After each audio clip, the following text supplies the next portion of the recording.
The end of the world is right around the corner, and these are the countries most likely to cause it. China, India. High up along the Himalayan border between China and India are scores of troops armed with medieval clubs, slingshots, and even spears. This isn't an instance of two opposing armies being teleported through time to the present day. This is how World War III starts. The Sino-India border dispute has been raging for decades, and little if any progress has been made to resolve it. The dispute concerns multiple pieces of territory along the Himalayan border between India and China, which are claimed by both sides. Aksai Chin is currently administered by China as part of the Xinjiang Uyghur Autonomous Region and Tibet Autonomous Region, but is claimed by India as part of the territory of Ladakh, which itself is also disputed with Pakistan, technically making this region a three-way dispute. The territory is largely a wasteland, but does have some good pasture land along the edges of its boundaries, making it somewhat valuable for food production. The second disputed territory is Arunachal Pradesh, and it's the result of the McMahon Line, an agreement signed between British India and Tibet. However, as China believes it owns Tibet, it says the agreement was invalid as Tibet was never independent and legally had no right to sign said agreement.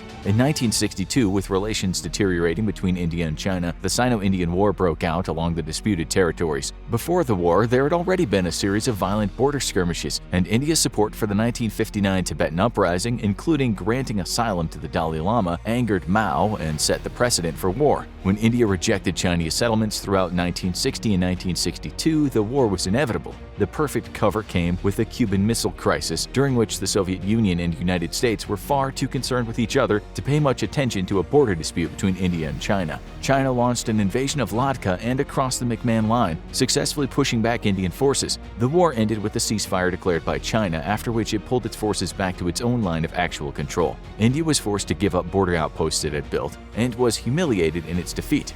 Border skirmishes would continue over the years until finally both sides agreed that in order to limit the possibility of war, their troops would be forbidden from using their rifles, machine guns, or explosives. This led to a very peculiar condition along the disputed border, with both sides arming their soldiers with weapons more reminiscent of the medieval ages than a modern military. Chinese soldiers have been equipped with bats covered in barbed wire and similar implements, while Indian troops often use iron police batons. However, there's plenty of improvisation amongst both sides' forces, and rock throwing is very popular for both sides. The skirmishes are so frequent that one source reported that the world is only aware of 1 to 2% of the brawls that break out with regularity amongst the border. In June of 2020, however, things heated up, as yet another massive brawl broke out, which saw casualties on both sides. India admitted to about 20 deaths, while China only admitted to 4, though it's certain there were more than that. The outbreak caused both sides' militaries to shift into high alert and had a surprising effect on the Indian military. For decades, India's military has languished from a lack of true modernity brought about by its refusal to pick sides between the Soviet Union and the US, with the end result being that the only military equipment they procured in large numbers was bottom-shelf Soviet stuff. Today, this leaves the Indian military woefully lacking versus China and prompted India to rethink its relationship with the West, specifically America, in hopes of securing more modern arms, the goal of which is simple: defeat China in a new war. India's refusal to join global sanctions against Russia and instead enrich itself with cheap Russian oil threaten its new relationship with the US, though, and access to state-of-the-art American weapons. Tensions have always been high between the two nuclear powers, but China added fuel to the fire by developing close ties with Pakistan, India's mortal enemy.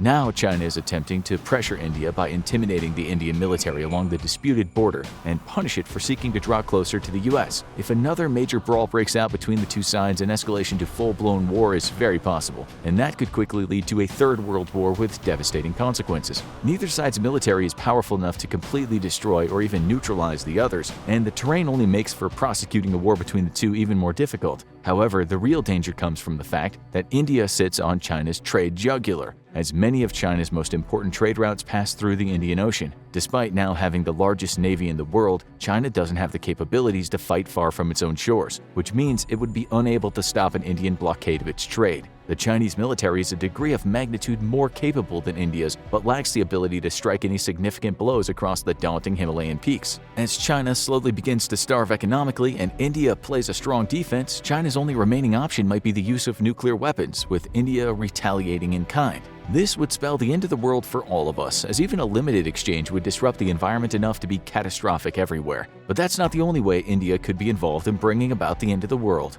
India-Pakistan. China isn't the only nation that India has a bad relationship with. Situated on its western border, Pakistan has been a thorn in India's side ever since the two nations gained their independence. The prevalent cause? The disputed region of Kashmir, which sits between the two states. In 1947, the two nations went to war for the first time. Newly independent, Pakistan feared that the Maharaja ruling over Kashmir and Jammu would turn to India after princely states were allowed to pledge allegiance to either Pakistan or India, or remain independent. Pakistan supported tribal Islamic forces which attacked and occupied parts of the disputed territory, forcing the Maharaja to sign the Instrument of Accession to the Dominion of India in order to receive Indian military aid. On January 1, 1949, a ceasefire was declared, with a line of control established and India in control of 2/3 of Kashmir and Pakistan in control of 1/3. In 1965, war broke out again after Pakistan infiltrated forces into Jammu and Kashmir in order to launch an insurgency against the Indians. In retaliation, India launched a full-scale military attack on West Pakistan, sparking a massive war that lasted almost 3 weeks. The engagement resulted in the largest tank battle since World War II, with India roundly defeating Pakistani forces.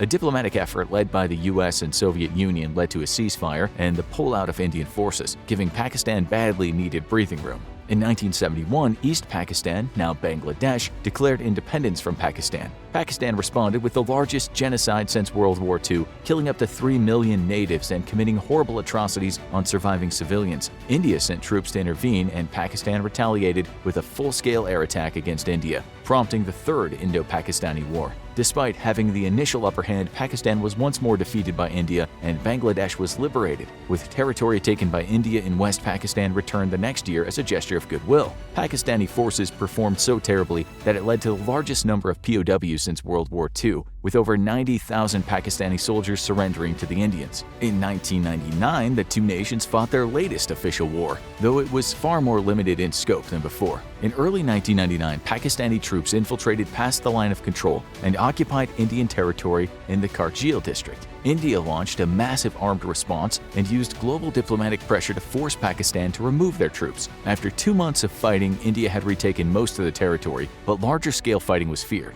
This led the international community, led by the US, to threaten to isolate Pakistan's already fragile economy. In the end, Pakistan lost yet again, as admitted by Nawaz Sharif, one of Pakistan's prime ministers, and lost an estimated 4,000 troops in the fighting. No war has broken out since between the two powers, but with Pakistan on a decades-long losing streak against the superior Indian military, the nation has instead resorted to terrorism to try to undermine its stronger neighbor. In 2001, there was a terrorist attack against the Indian parliament by two Pakistani-trained terror organizations, Lashkar-e-Taiba and Jaish-e-Mohammed. This was followed by the 2008 Mumbai terror attacks, where 12 bombings and mass shootings were carried out by Pakistan-backed terrorists. Since then, India has taken a more proactive stance on targeting Pakistani terrorists and even launched attacks inside of Pakistani territory to eliminate terrorist training camps and targets of opportunity. Pakistan has for its part denied any support for terror organizations, but it's well known by the intelligence community that Pakistan's ISI has for decades helped arm, train, and even provide shelter and medical treatment for terror groups that target both Americans and Indians in the region. When Osama bin Laden was discovered to be hiding out in a Pakistani town known for housing the Pakistani military's top leadership, Pakistan feigned ignorance, but the world was hardly surprised. Since then, border skirmishes have intensified, as have Pakistani-backed terror attacks against Indian targets. Pakistan knows that it's inferior to India, and thus, in case of a new war, it's likely to rely on smaller tactical nuclear weapons to hold off India's forces. To counter the threat, India has developed a deep strike doctrine designed to pierce into the heart of the nation and force Pakistan to make a terrible choice: deploy nuclear weapons on its own soil or accept military defeat. Any use of Pakistani nuclear weapons, however, will be immediately met by India's own nuclear weapons, prompting an exchange that could leave hundreds of millions dead in the first few weeks alone. China, however, is also likely to use the situation to its advantage, given its close ties to Pakistan, and launch its own offensive against India over the Himalayas to at least secure disputed territory along India's northern border. With other major world powers throwing their weight behind one or the other, an India-Pakistan war is more likely than ever to spark World War III. But as we move up this list, we start getting into scenarios so plausible, you should probably make some real preparations for a disastrous global war. China, USA. On paper, the United States and China have very little incentive to actually go to war against each other. In reality, a Sino-American war is so likely that the Pentagon considers it a near 100% probability within the next 20 years, and you better believe they're prepping for it. China is a rising power, and it's the nature of rising powers to buck the status quo. Ever since the end of the Second World War, the United States has been the dominant political, military, economic, and cultural power, and that has allowed the U.S. to shape the world order in its own image. China's desire to ascend and supplant the U.S. as the leading superpower isn't just about ambition, though. It's because the U.S.-backed status quo is a threat to Chinese internal security. Under U.S. leadership, the world has shifted away from autocracy and embraced growing liberal democratic values. This is unacceptable to the autocratic Chinese Communist Party, who remain in power through a mix of coercion, intimidation, and vast amounts of suppression of their own people. As the world grows ever more interconnected and Chinese citizens are increasingly exposed to Western liberal values, China faces growing internal pressure for its own democratic revolution and the liberalization of Chinese society. This means the end of the Chinese Communist Party. To date, the CCP has kept large-scale desire for reform at bay through extensive censorship and the imprisonment of activists and protesters. However, if the CCP is to survive, it's not enough to police its own borders. It must exert its influence across the entire globe. The only way for the Chinese Communist Party to survive into the future is to ease domestic pressure by reshaping the global landscape in its own autocratic image and suppress liberal values such as freedom of expression, voting rights, and the right to assembly. There's only one nation that can prevent this, and that's the United States, as it's the only military, economic, and political power that might be able to resist China. War between the two countries will likely come as a result of a confrontation in the South China Sea, a situation of grave importance to China. For decades, the U.S. Navy has undisputed control over the Pacific and beyond, and this left China extremely vulnerable as most of its trade comes via that ocean. To prevent the U.S. from starving the Chinese economy into submission, it set about building a set of illegal island fortresses across the South China Sea. While denounced by the International Court at The Hague, China now operates several air and missile bases in the South China Sea, which leave the area hotly contested in case of war, limiting the U.S. Navy's ability to operate. But this was only step one. In its second step to defeat the U.S. Navy, China set about building the world's largest missile forces, resulting in the People's Liberation Army Rocket Force, or PLARF for short. The entire military branch is dedicated to missile and rocket forces. The point of the PLARF is to create a massive zone across the Pacific that's too dangerous for the U.S. to operate in via deployment of long-range ballistic and cruise missiles, pushing the U.S. Navy back further from the Chinese coast and leaving it free to influence its neighbors and bend them to its will. Then China set about to try to influence regional neighbors and sway them away from the U.S. This plan, however, met with disaster, as China's advances were rebuffed all the way from Australia to Vietnam. In fact, China's attempt to bring South Pacific nations into its fold only ended up driving them ever closer to the U.S., and Vietnam is now in talks with the U.S. on the topic of military cooperation. Lastly, China's attempted to spread its influence abroad through its Belt and Road Initiative, an attempt to recreate a modern version of the legendary Silk Road. China has spent billions building infrastructure at home and abroad in an effort to economically connect the world with China. The aim is to make the world so dependent on Chinese trade that it would be too economically costly to oppose China. But China cynically used its Belt and Road Initiative to also lure in third and second world countries with promises of prosperity, granting them high-interest loans the nations wouldn't be able to pay back. As a penalty for defaulting on their loans, China instead took ownership of the very infrastructure it built, leaving the host nation with little direct economic benefit, but giving China great influence over host nations, as well as strategic holdings across the world. But none of this will be the trigger for World War III. Instead, that will come from China's ambitions to take Taiwan. Today, Taiwan is an independent nation and has been ever since the Chinese nationalists fled from the victorious communists after World War II and established their own government on the island. Since then, the country has become a flourishing democracy, and quite a prosperous one at that. Seen as a stain on the honor of China, the Chinese Communist Party has vowed that the island nation will be reunited with the mainland, and China has attempted to infiltrate Taiwanese government and society to that end. Despite this, polls still show that an overwhelming number of Taiwanese have no desire to rejoin the mainland under leadership of the CCP, and they've seen from China's treatment of Hong Kong that promises of one country, two systems are hollow and empty. This leads leaves China with only one option: military force. Today, China lacks the amphibious assault capabilities to invade Taiwan, but that is rapidly changing within the next 5 years. China should have enough ships and aircraft across the Taiwan Strait in significant numbers. While the island nation will present a formidable challenge to the Chinese military, the U.S. has pledged to defend Taiwan will embroil America in repelling any attempt to seize the island by China. This will put the world's two most powerful nations on a collision course and a war that will be devastating for the South Pacific and the global economy. However much improved the Chinese military has become, it's still behind the United States in terms of capability. The recent atrocious performance of the Russian military in Ukraine casts even further doubts on the capabilities of the Chinese military. Like Russia, the Chinese military has had a problem holding regular, realistic training. And while better equipped than Russia, the Chinese military also has a significant problem with corruption. While this might make it more likely that the US will be the ultimate victor, it also increases the probability that a desperate China will turn to weapons of mass destruction, especially if the CCP thinks that defeat by America will spell the end of its rule over China. The United States will inevitably respond with its own weapons of mass destruction, and the world will be thrown into the most destructive encounter in human history. Now we're moving on to our second most likely way that World War III will start: Russia. The current invasion of Ukraine is a result of two things: Putin's ambition to re-establish the Soviet Union and crown himself as a new Stalin, and Russia's belief that the EU and NATO pose a direct national security threat. While on one hand, Russia has a history of suffering greatly at the hands of invaders, on the other, it's utterly preposterous to think that either NATO or the EU have or ever had any plans to invade Russia. Despite this, Putin has made Russia believe that they must engage in a zero-sum game versus the West, where there can only be one winner, and it must be Russia at any cost. While Putin feeds Russian citizens a steady diet of nationalism and paranoia about the West, for the most part, is largely concerned with the latest TikTok trend and who's really to blame for Will Smith slapping Chris Rock at the Oscars. That only makes the fact that Putin is even now planning how to dismantle the NATO alliance and risk a global war sadder. For the last few years, top US military leadership have warned of a fait accompli attack by Russia against NATO. Putin is not suicidal, however, and it's unlikely he would launch a full-scale invasion of any NATO country. However, it's feared that instead he'll launch a limited invasion of a Baltic state NATO member such as Lithuania, Estonia, or Latvia. These nations don't just border Russia and sit on a large flat plain, making them nearly indefensible, but provide very little in terms of manpower or capabilities to the alliance. Thus, Putin's strategy is simple: invade a Baltic state, but take only a small chunk of it, even just a single village or town,